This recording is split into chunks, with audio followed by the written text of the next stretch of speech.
तो यार दोस्तों, बेवजह का डिले होने के बावजूद आज ये कहा जा सकता है कि डीआरडीओ ने अपने द्वारा किया गया एक वादा पूरा किया। और वो वादा था कि जब औरा यूसीएवी बनेगा, जो कि भारत का पहला स्टेल्थ यूसीएवी होगा, उसमें किसी भी देश की किसी भी प्रकार की कोई टेक्नोलॉजी या फिर किसी भी तरह की कोई मदद नहीं ली जाएगी। ये संपूर्ण रूप से स्वदेशी होगा। इसका इंजन से लेकर इसके अंदर इस्तेमाल किए जाने वाले एक छोटे से स्क्रू तक सारे के सारे भारत में बनाए जाएंगे। और इसके पीछे का कारण था कि ये हमारी प्राइम से भी प्राइम टेक्नोलॉजी होने वाली है, क्योंकि उस समय जब इसका ऐलान किया गया था, इस प्रोजेक्ट को जब शुरू किया गया, तो उस समय उनका के बारे में इतनी कोई ज़्यादा जानकारियाँ नहीं थी या इतनी ज़्यादा लंबी चौड़ी प्लानिंग नहीं थी, या यूँ भी कह सकते हैं कि हमें अपने आप पर विश्वास नहीं था कि इनका जैसा फाइटर जेट भी हम शायद फ्यूचर में बना पाएंगे। तो इन सारी चीज़ों को देखते हुए इस प्रोजेक्ट को काफ़ी सीक्रेट रखा गया। और जैसा मैंने आपको बताया कि किसी भी देश से कोई मदद यहाँ पर नहीं ली जाएगी। लेकिन दोस्तों, इसके बाद देखिए कि हमारी किस्मत थोड़ी सी खराब जरूर रही और बेवजह का इसमें लगभग 1 साल का डिले हो गया। बेवजह का अभी आगे आपको मैं बताऊंगा कि वो कैसे। लेकिन फाइनली अब अच्छी खबर निकल कर आ रही है, बहुत ही ज्यादा सुखद खबर निकल कर आ रही है। वीडियो को एकदम एंड तक देखते हुए नीचे कमेंट बॉक्स में जय हिंद जरूर लिख दीजिएगा। तो यार दोस्तों, औरा यूसीएवी जब बनेगा, उसके लिए सबसे ज्यादा रिक्वायर्ड कौन सी चीज है, तो वो डेफिनेटली है इसके इंजन। अब हम सभी जानते हैं कि इसमें ड्राई कावेरी इंजन का इस्तेमाल किया जाने वाला है, जो कि आपको 46 किलो न्यूटन का थ्रस्ट देने वाला है।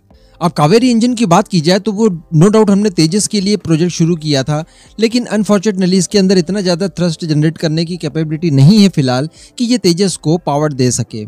लेकिन ये सफिशिएंट होगा हमारे औरा के लिए, और इसी वजह से हम इसका इस्तेमाल बड़े पैमाने पर उसमें कर सकते हैं। अभी चूंकि हमारा जो कावेरी इंजन है वो ऑलमोस्ट बनकर तैयार है, किसी भी वक्त इसका सर्टिफिकेशन अगर हमें मिल जाए तो हम इसको मास प्रोडक्शन में भेज सकते हैं। और औरा के लिए बाकी सारी की सारी टेक्नोलॉजीज हमने डेवलप कर चुकी है, क्योंकि इसका जो टेक्नोलॉजी डेमोन्स्ट्रेटर था, यानी स्विफ्ट यूसीएवी, जो इसका छोटा स्केल डाउन वेरिएंट था, वो हम लोगों ने ऑलरेडी बना लिया, टैक्सी ट्रायल्स ले लिए, उसके फ्लाइट टेस्ट भी कंप्लीट कर लिए। अब केवल उसे एक बड़ा आकार देकर औरा के रूप में उसे डेवलप करना है, जो कि कोई बहुत बड़ी बात नहीं है, क्योंकि सारी टेक्नोलॉजी हमारे हाथों में है। लेकिन फिर भी इंजन की प्रॉब्लम थी, और इंजन की प्रॉब्लम कुछ ऐसे थी कि इंजन बन जाने के बावजूद हम इसका मास प्रोडक्शन नहीं कर सकते थे, क्योंकि इसके लिए सबसे ज्यादा जरूरी जो चीज थी वो थी इसके सर्टिफिकेशन।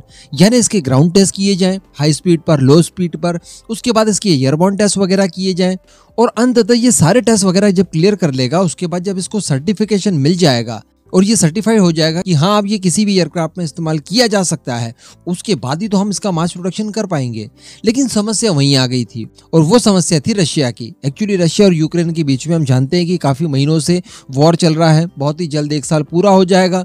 तो इसी वजह से हमारे कावेरी इंजन की टेस्टिंग वगैरह काफी डिले हो गई। हमने इसको बनाने में तो मदद नहीं ली किसी की, लेकिन इसकी सर्टिफिकेशन के लिए, इसके टेस्ट करवाने के लिए चूंकि हमारे पास कोई फैसिलिटी नहीं है, तो मजबूरन हमें इसे रशिया भेजना ही था। अब रशिया जाकर इसके पहले तो ग्राउंड टेस्ट वगैरह होंगे, जो उनकी फैसिलिटी है वहां पर, उसका सर्टिफिकेशन होगा। उसके बाद इसको IL-76 में इंटीग्रेट करने के बाद इसके एयरबॉर्न टेस्ट किए जाएंगे, और सभी एल्टीट्यूड पर, सभी स्पीड पर इसे बारीकी से जांचा परखा जाएगा।